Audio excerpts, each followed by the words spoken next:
అలా అనకండి. మేము చేసింది తప్పే. మిమ్మల్ని మోసం చేయాలనైతే కాదు. బంగారు నగ గిల్ట్ నగ ఎలా అయిందో మాకెవరికి తెలియదండి.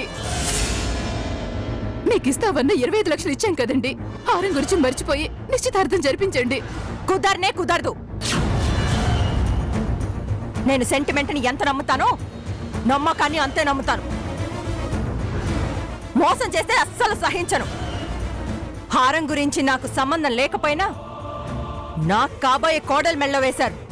అసలు గిల్ట్ నగ ఎలా వేస్తారండి? అసలు ఆ నగ వేస్తే మేమేమైనా ఎత్తుకుపోతాం అనుకున్నారా?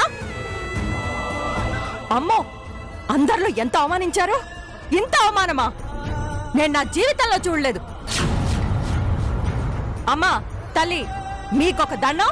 మిస్ సంబంధం మాకొద్దు. మేం వెళ్ళిపోతాం. ఆగండి వదిన గారు, మేము కావాలని చేయలేదండి. ఎక్కడ పొరపాటు జరిగింది. ఈ పొరపాట్లు మేము ఇంట్లో అడుగు పెట్టినప్పటి నుంచి జరుగుతూనే ఉన్నాయి. 4 గోళ్ల మధ్య జరిగే వాటిని సహించగలం. ఊరు వాళ్ళందరి సమక్షంలో ఇంత అవమానం జరిగితే ఎలా ఊరుకోగలం? కడుపు రగిలిపోతుంది.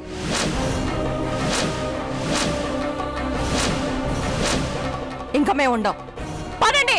వదిన గారు వెళ్ళకండి. అత్తయ్య గారు మీరైనా చెప్పండి. ఏం చెప్తారు?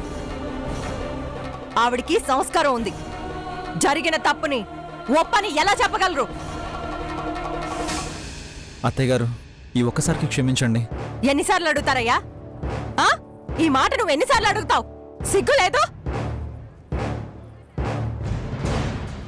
మీరిలాంటి వాళ్ళని నేను అస్సలు అనుకోలేదు.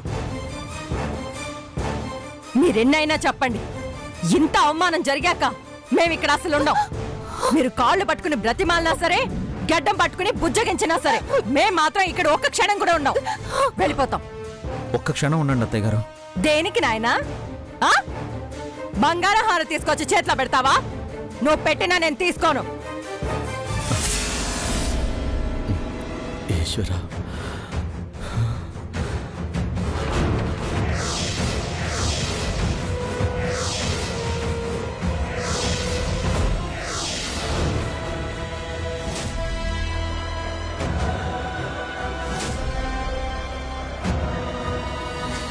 అత్తయ్య గారు, ముందు ఈ గిల్ట్ నాకు ఇంట్లోకి ఎలా వచ్చిందో తెలియాలండి.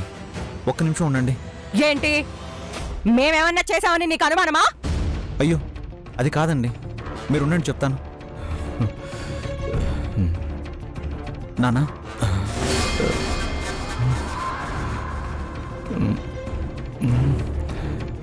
ఈ విషయం నీకేమన్నా తెలుసా?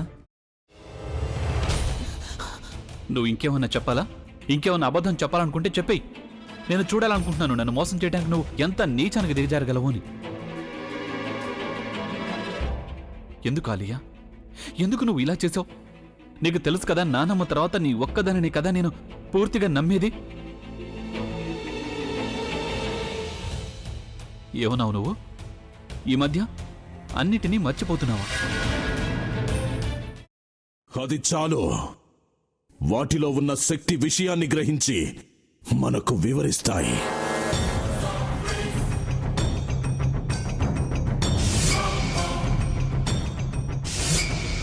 ఎవరు ఆ దండ విప్పొద్దు, గది తలుపులు తెరవద్దు.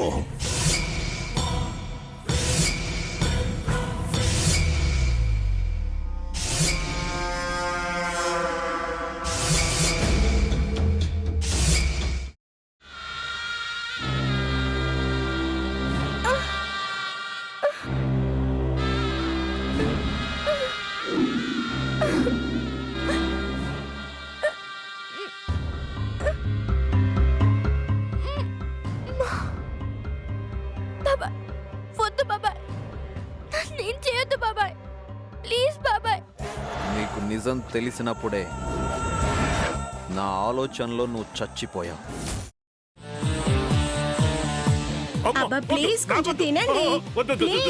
భీమారావు గారు, మీరా? ఇగో మీరా కాదు, సక్కుబాయ్. అవును, మీ పనామే లేచిపోయిందని చెప్పి కంప్లైంట్ ఇచ్చినావు కదా. రేయ్, ఆయన కంప్లైంట్ ఇచ్చింది లేచిపోయిందని కాదు, కనిపించడం లేదు అని. అట్లానా? సరే మేడం. ఇడియట్. ఆ వంట మనిషి పేరేంటన్నారు? రత్తాలు మేడం. ఏం పెద్ద మంచి, నీ వంట మంచిని కూడా మేడం అని పిలుస్తావా? రేయ్ హాఫ్ బ్రెయిన్,